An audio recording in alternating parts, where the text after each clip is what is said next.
बिस्मिल्लाहिर्रहमानिर्रहीम। शुरू अल्लाह के नाम से जो बड़ा मेहरबान निहायत रहम करने वाला है। अस्सलाम वालेकुम, वेलकम टू माय किचन। आज आपसे चिकन के सालन की बहुत ही आसान और बिल्कुल सिंपल सी रेसिपी शेयर कर रही हूँ, जो बनाने में तो आसान है ही लेकिन खाने में भी बहुत ही मज़ेदार है। और इसके साथ ही मैं एक बहुत ही खुशबूदार सा मसाले की रेसिपी भी आपसे शेयर करूंगी, जिससे इस सालन का जो टेस्ट है ना वो और भी बढ़ जाएगा। तो आप इसको गरम गरम रोटियों, चपातियों, पराठों या फिर बॉयल राइस के साथ भी सर्व कर सकते हैं। तो ज़रूर ट्राई कीजिएगा मेरी इस रेसिपी को। तो चलिए वक्त ज़ाया किए बगैर इस मज़ेदार और बहुत ही आसानी से बन जाने वाले चिकन करी या फिर चिकन के सालन को बनाना शुरू करते हैं।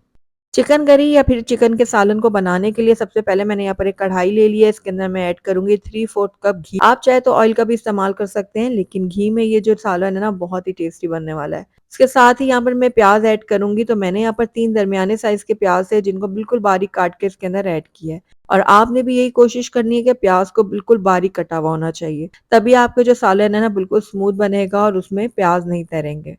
तो बस प्याज को अब हम लाइट गोल्डन होने तक फ्राई करेंगे, लेकिन साथ ही इसके अंदर हम कुछ खड़े मसाले भी ऐड कर लेते हैं। तो बिल्कुल थोड़े से हम इसके अंदर खड़े मसालों का इस्तेमाल करेंगे, जिसमें मैंने 2 छोटे टुकड़े ले लिए दालचीनी के, 2 मैंने छोटी इलायची ली है, 1 बड़ी इलायची ली है और 4-5 दाने मैंने साबित काली मिर्चों के ले लिए। तो बस अब लगातार चम्मच चलाते हुए मीडियम आंच में हम प्याज को फ्राई करेंगे तब तक, जब तक इसमें लाइट गोल्डन कलर नहीं आ जाता। तो यहाँ पर देखिए प्याज ने अपना कलर चेंज कर लिया है। बस अब इस टाइम पे आकर हमने इसके अंदर ऐड कर देनी है चिकन। तो मैं यहाँ पर 1.5 किलो चिकन का इस्तेमाल कर रही हूँ, जिसको मैंने पहले ही अच्छी तरह से धोकर और छन्ने में डाल के रख दिया था, ताकि इसका एक्सेस पानी निकल जाए। साथ ही इसके अंदर हम ऐड कर देंगे 1.5 खाने का चम्मच लहसुन अदरक का पेस्ट। तो बस अब लहसुन अदरक, चिकन और प्याज को हमने अच्छी तरह से भूनना है। इतना भूनना है कि चिकन जो है ना अपना कलर बिल्कुल चेंज कर दे और लाइट गोल्डन इसका कलर हो जाए। तो बस इस तरह मीडियम आंच पे लगातार चम्मच चलाते हुए हम चिकन की अच्छी तरह से भुनाई करेंगे, ताकि लहसुन अदरक का कच्चापन भी खत्म हो जाए और चिकन भी अपना कलर चेंज कर ले। तो यहाँ पर देखिए चिकन ने अपना कलर चेंज कर दिया और लाइट गोल्डन कलर आ गया इसके ऊपर। तो बस अब इस टाइम पे आकर इसके अंदर हम टमाटर ऐड करेंगे। तो 2 मीडियम साइज के टमाटर थे, जिनको मैंने बिल्कुल बारीक काट के इसके अंदर ऐड किया है। आप चाहें तो मोटा-मोटा इसको ग्राइंड करके भी डाल सकते हैं। तो बस अब टमाटर की भी हमने भुनाई करनी है तकरीबन 2 से 3 मिनट के लिए। जो-जो चीज़ें हम डालते जाएँगे चिकन की भुनाई करते जाएँगे। तो बस इस तरह से 2 से 3 मिनट हो गए थे टमाटरों को भूनते हुए और टमाटर हमारे काफ़ी सॉफ्ट हो गए हैं।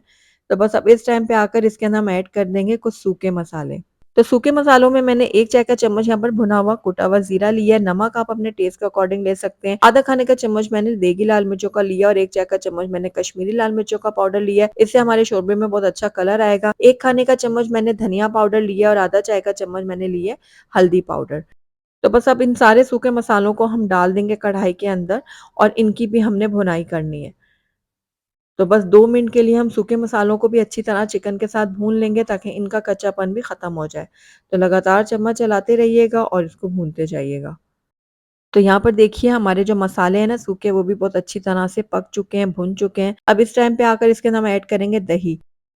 तो यहाँ पर हाफ कप मैंने दही ली थी और इसको मैंने अच्छी तरह से फेंट के इसके अंदर ऐड किया है। फ्लेम को मैंने थोड़ा-सा लो कर दिया, ताकि दही जो है ना हमारी फटे ना। तो बस अब लगातार चम्मच चलाते हुए दही की भी हमने भुनाई करनी है तब तक, जब तक दही अच्छी से मिक्स नहीं हो जाती, यानी कि बिल्कुल गायब नहीं हो जाती। बस 2 मिनट के लिए मैं दही को भी अच्छे से भून लूँगी।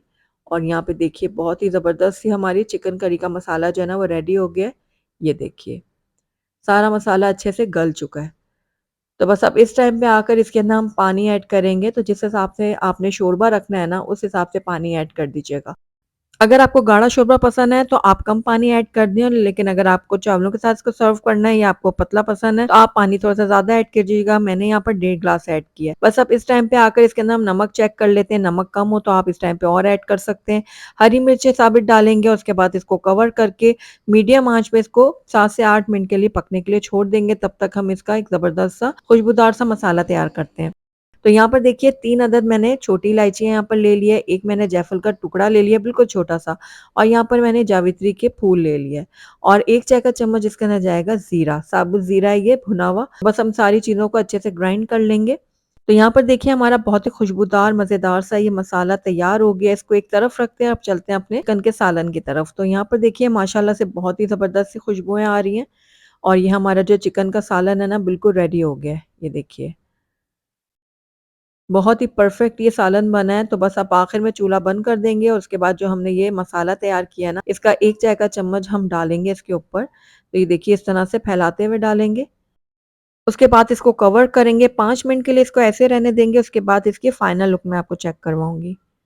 तो अल्हम्दुलिल्लाह हमारा बहुत ही डिलीशियस, बहुत ही मज़ेदार सा चिकन का सालन या फिर चिकन करी बनकर तैयार हो गई है। बिल्कुल सिंपल वे में मैंने आपको बनाना सिखाया है, लेकिन यकीन जानिए बहुत ही टेस्टी बनता है। आपने इसको ज़रूर ट्राई करना है गरम-गरम रोटियों, चपातियों, पराठों या फिर बॉइल्ड राइस के साथ। तो ट्राई कीजिएगा और ट्राई करके मुझे बताइएगा ज़रूर कि मेरी आज की रेसिपी आपको कैसी लगी। अगर अच्छी लगी है तो इसको लाइक ज़रूर कीजिएगा और मेरी वीडियो को शुरू से एंड तक देखने का आपका बहुत-बहुत शुक्रिया।